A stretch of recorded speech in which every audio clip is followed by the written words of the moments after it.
नमस्कार दोस्तों, हॉकफिट न्यूज़ में आप सभी का हार्दिक स्वागत है। आज की जो खबर है ये केवल आपके लिए नहीं, पूरी दुनिया के लिए एक बहुत बड़ा शांति, प्रेम और हिंदुत्व का संदेश लेकर है।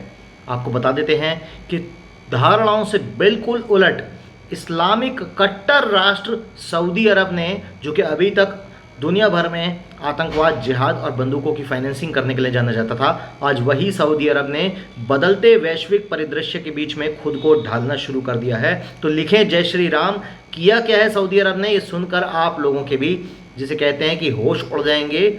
और इसे कहते हैं कि मोदी जी की 56 इंच की जो फॉरेन डिप्लोमेसी है, जो विदेश कूटनीति है मोदी जी की, उसी के कारण आज सऊदी अरब जैसे देश में भी उल्टी गंगा बहनी शुरू हो गई। आपको बता देते हैं दोस्तों, आप कमेंट में जय श्री राम लिख के आगे बढ़े। मैं आपको बताता हूं कि मुस्लिम देश सऊदी अरब ने अपने शैक्षणिक क्षेत्र के लिए नया विजन 2000 लॉन्च किया है, जिसमें वहां के सांस्कृतिक पाठ्यक्रमों के तहत विद्यार्थियों को दूसरे देशों के इतिहास और उनकी संस्कृति को भी पढ़ाया जा रहा है। यानी कि जिस सऊदी अरब में अभी तक वर्द होता था, अब उसी सऊदी अरब के अंदर जय श्री राम और जय श्री कृष्ण के नारे लगेंगे। आपको बता देते हैं कि इनमें रामायण महाभारत को भी पाठ्यक्रमों के तौर पर शामिल किया गया है। अगर आपको बात ठीक से सुनाई न दी हो तो अपने कानों का मैल किसी तीली से साफ करें और दोबारा सुने कि यह, जी हाँ, सऊदी अरब के अंदर रामायण महाभारत को भी अब पाठ्यक्रमों के तौर पर शामिल किया गया है, ताकि वैश्विक विकास की प्रतिस्पर्धा में सऊदी अरब खुद को खड़ा कर सके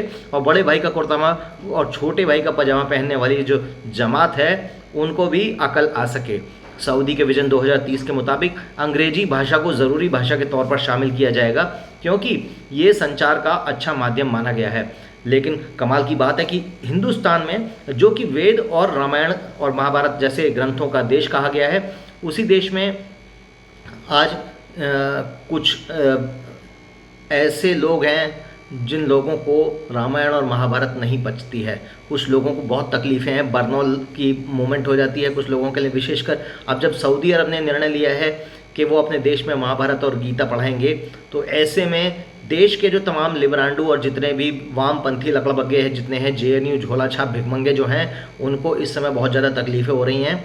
दोस्तों, मैं अगर इस देश में या पूरी दुनिया में कोई भी मुसलमान महाभारत या रामायण का विरोध करे तो वो अपनी जगह जायज़ हो सकता है, लेकिन कमाल की बात है, अगर भारत की बात करें तो आज इस देश के अंदर दुर्भाग्य ये है कि इस देश के अंदर आज हिंदू ही, जो वामपंथ का सेक्युलर कीड़ा जिसे काट चुका है, वो हिंदू ही आज इस देश में महाभारत और रामायण का विरोध करता है, राम का विरोध करता है। हम मुसलमानों से अपेक्षा क्यों करें?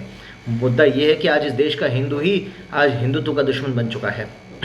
सऊदी, अब आपको बताते हैं कि, लेकिन इसके बिल्कुल उलट सऊदी अरब के नए पार्ट, जिसे कहते हैं विजन 2030, जो उन्होंने बनाया, क्योंकि वो 2030 तक सऊदी अरब अपने आप को एक लिबरल, एक उदारवादी विचारधारा का देश बनाना चाहता है, और जिसे कहते हैं कि कट्टरवाद की सोच से आगे बढ़कर अपना एक चहुमुखी विकास चाहता है। अब ऐसे में सऊदी के विजन को नौफ अल मारवाई नाम के ट्विटर यूज़र ने एक स्क्रीनशॉट शेयर करके स्पष्ट किया है।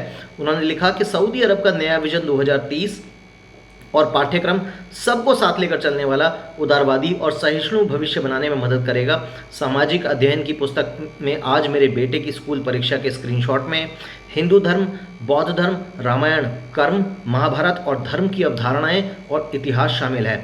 मुझे उसकी पढ़ाई की मदद करने में मज़ा आया। तो आप देख सकते हैं किस तरीके से सऊदी अरब के अंदर भी एक सऊदी अरब की जो ट्विटर यूज़र हैं, उन्होंने बताया जिस तरीके से उनके बेटे के ट्विटर आदि में, मतलब उनके बेटे की पढ़ाई में अब जिस तरीके से हिंदुइज़्म और जैनिज़्म और बुद्धिज़्म की पढ़ाई अब शुरू हो गई है, उससे सऊदी अरब के बदलते परिदृश्य का जो नमूना है वो सीधे सीधे नज़र आ रहा है। अब सऊदी की शिक्षा पाठ्यक्रम के परिचय में ये कहा गया है कि सऊदी अरब शिक्षित और कुशल कार्यबल का निर्माण करके वैश्विक अर्थव्यवस्था की प्रतिस्पर्धा में शामिल होगा। अलग अलग देशों और लोगों के बीच सांस्कृतिक संवादों का आदान प्रदान वैश्विक शांति और मानव कल्याण में सहायक है। इसलिए विदेशी भाषाओं में मुख्यतः अंग्रेजी को सीखना आवश्यक है। लेकिन भारत के अंदर तमाम ऐसे उलेमा और ऐसे मौलाना और ऐसे 600 गज की दाढ़ी लेकर बैठने वाले कुछ ऐसे लोग हैं जो स्वघोषित अपने आप को अपने पंथ के ठेकेदार कहते हैं। उन लोगों का कहना यह है कि भाई ये हराम है, वो हराम है, फलाना हराम है, ढिकाना हराम है, जबकि मुझे तो लगता है कि ऐसे लोग ही स्वयं अपने आप में हराम हैं, जो अपने ही समाज के हाथ धोकर पीछे पड़े हुए हैं कि किसी भी तरीके से हमारा समाज शिक्षित ना हो जाए। उनको जब तक ख्याली पुलाव उनको पका कर देते रहो ताकि उनका समाज अशिक्षित रहे, पीड़ित रहे और कहीं ना कहीं उन्हीं के पैरों के तले दबा हुआ रहे।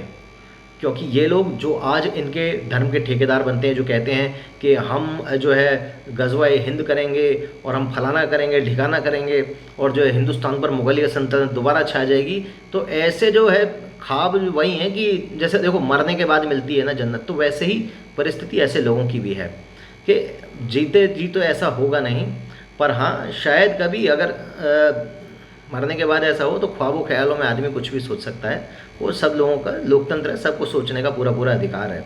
लेकिन हाँ, रियलिटी और फिक्शन में बहुत अंतर होता है। अब आपको बता दें कि जो सऊदी अरब के जो ये निर्णय है, मैं समझता हूँ आप लोग भी कमेंट में इसके बारे में तारीफ़ करें। और सऊदी अरब की जो बदलता परिदृश्य है, इससे पूरी दुनिया भर के मुस्लिम समाज को एक संदेश लेना चाहिए कि आप भले ही अपने धर्म को पूरी तरह मानें, उसमें आपको किसी प्रकार की कोई रोक टोक नहीं है, लेकिन आप दूसरे धर्म को जानने का प्रयास ज़रूर करें। और यदि जानने का प्रयास नहीं भी करते हैं तो कम से कम इतना ज़रूर करें कि दूसरों के प्रति इतने सहिष्णु जरूर बने कि यदि कोई आदमी आपके धर्म के बारे में ज़रा सी आलोचना करता है तो आप उसकी गर्दन काटने की बात ना करें, क्योंकि ऐसा करके आप 1, 2, 10, 20, 50, 100 आदमी की गर्दन काट देंगे। लेकिन इस दुनिया की जो पॉपुलेशन है वो 7 अरब है, तो कब तक और कितना आप ऐसा करेंगे।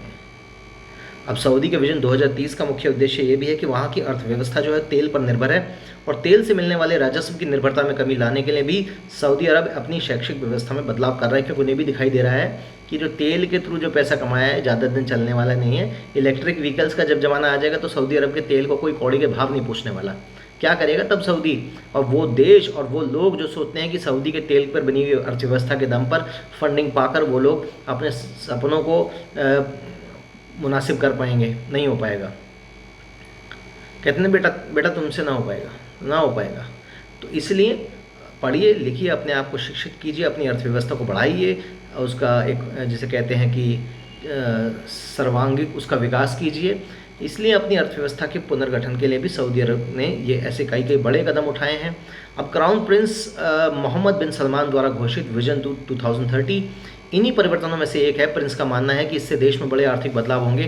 पाठ्यक्रम के मुताबिक 1932 में सऊदी के निर्माण के बाद अब ये सबसे बड़ा बदलाव सऊदी अरब में होने जा रहा है। लेकिन क्या सऊदी की जनता जो इसको पालन करने वाली है, इस पाठ्यक्रम को पढ़ने वाली है, क्या वो आने दुनिया को भी यही संदेश देंगे? ये एक बड़ा सवाल है। क्योंकि जिन देशों में सऊदी अरब से फंडिंग जाती है वो तमाम फंडिंग किन कामों के लिए जाती है वो आप भली भांति जानते हैं। पर हाँ, यदि सऊदी के अंदर एक शैक्षिक बदलाव आता है तो आने वाले समय में पूरी दुनिया के जो मुस्लिम कम्युनिटी है और उसके ऊपर इसका एक बड़ा सकारात्मक प्रभाव पड़ेगा। तो मेरी तरफ से मुस्लिम कम्युनिटी को बहुत बहुत बधाइयाँ। और मैं समझता हूँ कि आप सभी लोग एक अपना जो दिमाग का जो विज़न है, दायरा है, उसको थोड़ा सा बढ़ाएंगे और पूरी दुनिया के साथ मिलकर जब चलेंगे तो फिर देखते हैं प्रतिस्पर्धा में कौन जीतता है कौन हारता है, वो तो आगे का विषय है। लेकिन फ़िलहाल के लिए बस इतना ही कि अपने आप की जो लिमिट्स हैं उसे रोकिए मत। जय हिंद, जय भारत, नमस्कार।